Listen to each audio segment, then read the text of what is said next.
एक नगर के पास बरगद के पेड़ पर एक घोंसला था जिसमें वर्षों से कौवा और कौवी का एक जोड़ा रहता था। दोनों वहाँ सुखमय जीवन व्यतीत कर रहे थे। दिन भर भोजन की तलाश में वे बाहर रहते और शाम ढलने पर घोंसले में लौटकर आराम करते। एक दिन एक काला सांप भटकते हुए उस बरगद के पेड़ के पास आ गया। पेड़ के तने में एक बड़ा खोल देख वह वहीं निवास करने लगा। कौवा कौवी इस बात से अनजान थे। उनकी दिनचर्या यूं ही चल रही थी। मौसम आने पर कौवी ने अंडे दिए। कौवा और कौवी दोनों बड़े प्रसन्न थे।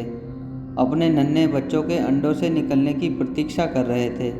लेकिन एक दिन जब वे दोनों भोजन की तलाश में निकले तो अवसर पाकर पेड़ के खोल में रहने वाले सांप ने ऊपर जाकर अंडों को खा लिया और चुपचाप अपनी खोल में आकर सो गया।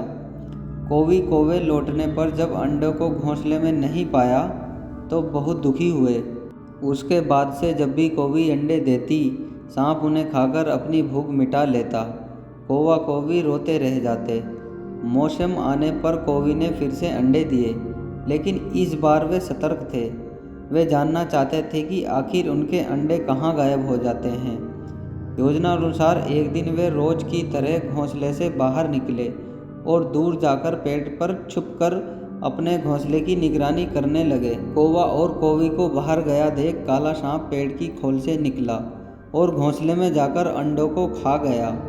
आंखों के सामने अपने बच्चों को मरते देख कौवा कौवी तड़प कर रह गए। वे सांप का सामना नहीं कर सकते थे।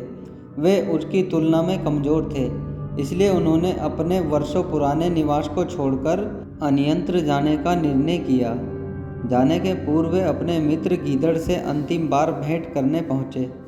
गीदड़ को पूरा वृत्तांत सुनाकर जब वे विदा लेने लगे तो गीदड़ बोला, मित्रों, इस तरह भयभीत होकर अपना वर्षों पुराना निवास छोड़ना उचित नहीं है। समस्या सामने है तो उसका कोई ना कोई हल अवश्य होगा।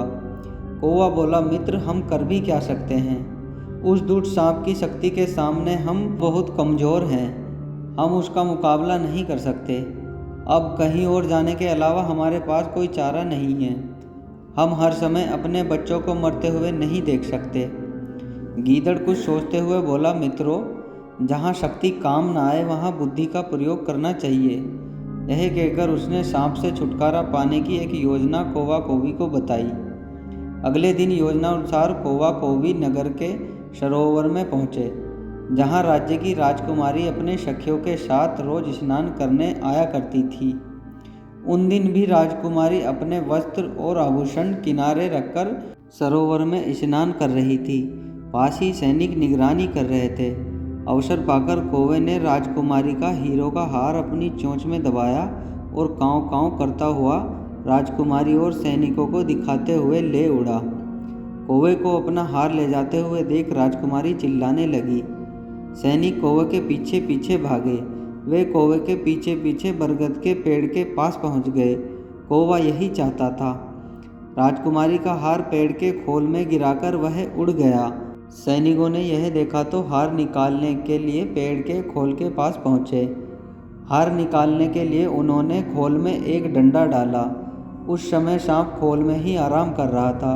डंडे के स्पर्श से वह फन फैलाए हुए बाहर निकला। सांप को देख सैनिक हरकत में आ गए और उसे तलवार और भाले से मार डाला। सांप के मरने के बाद कौवा कौवी खुशी खुशी अपने घोंसले में रहने लगे। उस वर्ष कौवी ने अंडे दिए तो वह सुरक्षित रहे। जहाँ शारीरिक शक्ति काम ना आए वहाँ बुद्धि से काम लेना चाहिए। बुद्धि से बड़ा काम किया जा सकता है और किसी भी संकट का हल निकाला जा सकता है। दोस्तों, आज की कहानी में बस इतना ही। आज की कहानी आपको कैसी लगी कमेंट बॉक्स में बताएं। कहानी पसंद आई हो तो वीडियो को लाइक और चैनल को सब्सक्राइब करें। मिलते हैं नेक्स्ट वीडियो में इसी तरह की मोटिवेशनल कहानी के साथ। जय हिंद दोस्तों।